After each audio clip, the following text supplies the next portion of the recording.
Hello and welcome to Sethioz Reviews. Here we have an AcGam G402 gaming mouse. How do we open this thing?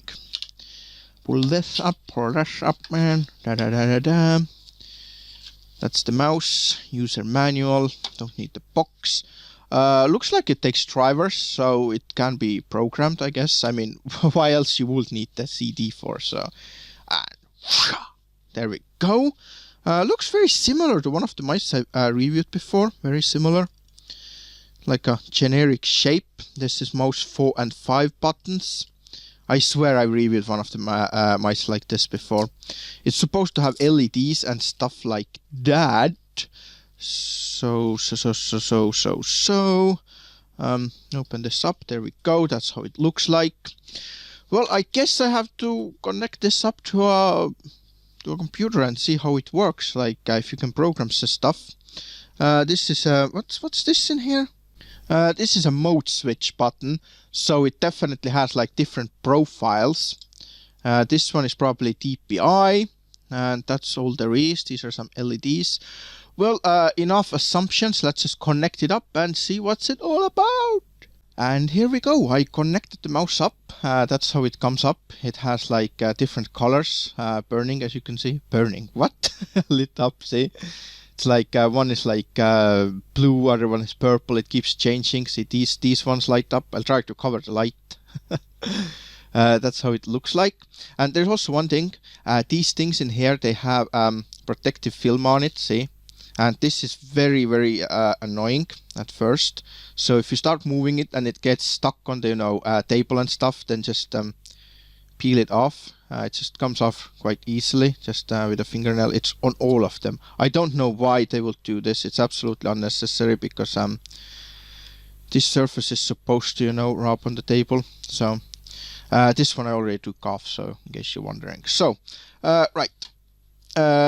It's quite smooth, to be honest, as you can see. I'm not gonna do a screen recording here. These modes already changed. Say what do we have? Purple. Oh, I think that's the profile and that's the DPI. I think that's what it is. So you have profiles and DPIs. I know. Let's put the CD in and check it out. Well, I decided not to use the screen recorder. I'll just use it like this so you can still see it. I've seen this interface before. It's like one of the generic ones. It's pretty easy to use. You can reprogram any mouse button you want. As you can see, left click, right click, middle click, forward, backward. These are the side buttons.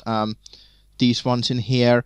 You can also program this one and this one. Wait, can you? No, you can't program the bottom one. This is always the profile switch. You can't program that one. But rest are programmable, and just as I assumed, this changes between the DPI and this changes between the profile. Profiles you can set up from here. See profile 1, 2, 3, 4, 5. And if I click on here, you can see in the software it keeps changing. You can change the DPI levels. See 5 DPI levels. See, it says current stage number 4. I don't know if you can see it that small. You can adjust them 500, 1000, 2000, 3000 and 6000. Maximum is 10,000 DPI. That's what you can have. That's absolute overkill, but I do like it that it's there, just in case. I have never used more than 4000, to be honest. 4500 is max. And just to explain why, if I set this on 10,000, right? And then I go into a game. Then in a game the mouse is so sensitive. If I move it, the mouse cursor just jumps like from side to side. And in the game, if I set the sensitivity to minimum in the game, then the mouse is still too sensitive. And that's the only reason why you just don't need more than like 4000 something. Currently I'm using my mouse, I think it's 4500. And in the games, I usually have the sensitivity less than 10% of the possible sensitivity. So anything above 5000 dpi, and that will be too sensitive for me, even if I put the sensitivity in the game all to minimum. So that's why I'm saying it. But it's good to have it. I'm not complaining about the mouse. I'm just explaining that 10,000 is just an overkill. Anyway, we also have the light mode. You can customize the light for each profile. So you know which profile is which. I'm not using this mouse or anything similar. I'm using the MMO mouse. It has the buttons on the side, like 12 buttons on the side. But it has the similar kind of thing. Mine uses the similar interface actually. And it's very good for that. For example, one game, like Elite Dangerous, is orange. And that's how I recognize that if I press this, my mouse also has the profile button at the bottom. So if I press this, then based on the color, see, that's blue, this is green, this is like purple. So based on that, I know which profile I switch to. And this is really, really good. So I don't have to like check which is which. It's just based on colors. 5 profiles, yeah, well, could be more, but it also will get confusing. However, you can save and load profiles. Where was it? I just saw it somewhere. Where was it? There we go. It was hiding. See, I put it too low. See, you can have save as, load file, restore, reset all, and obviously OK, cancel and apply. So if you want more profiles than just 5, you can have 5 at a time, obviously, because of this thing in here. But then again, think about it. If you're gonna click through that more than like 5 profiles, that's gonna just be confusing. So if you need like more than that, you can just save them and load them later if you need it. I had one profile for Rainbow Six Siege, one was for Elite Dangerous, one is for something that I forgot.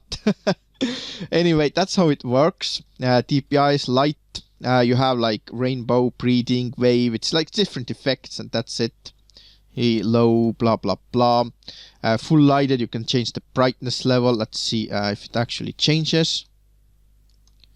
Well, you can't see it that well on camera, but it is pretty bright.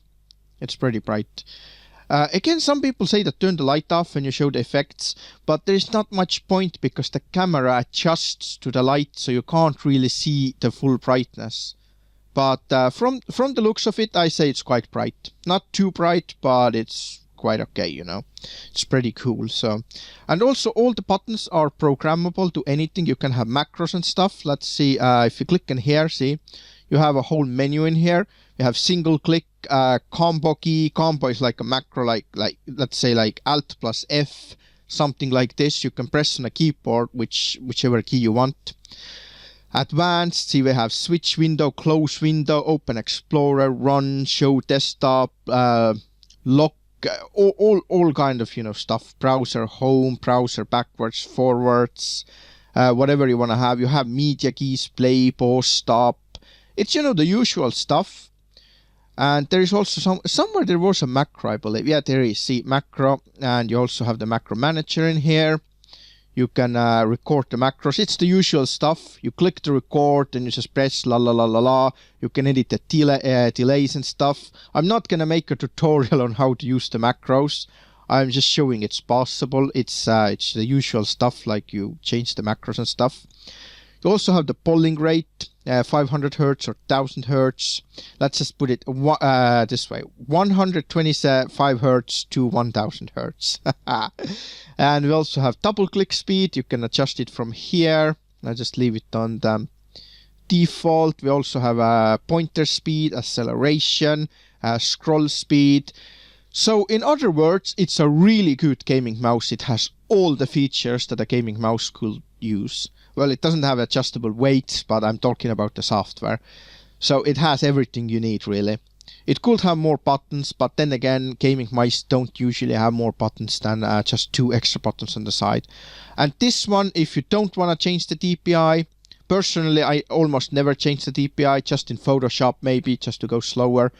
But if you're not worried about the DPI, then you can just use this as an extra button to map whatever you want, maybe a fire key that like rapid fire or something like this.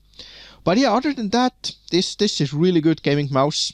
I absolutely like the software and stuff. I like the features, fully programmable, very cheap, by the way. Looks very awesome. I really like the looks, and it's also very comfortable like this. You have a rest for the thumb, for pinky finger in here, kind of a anti-slip surface in here and in here.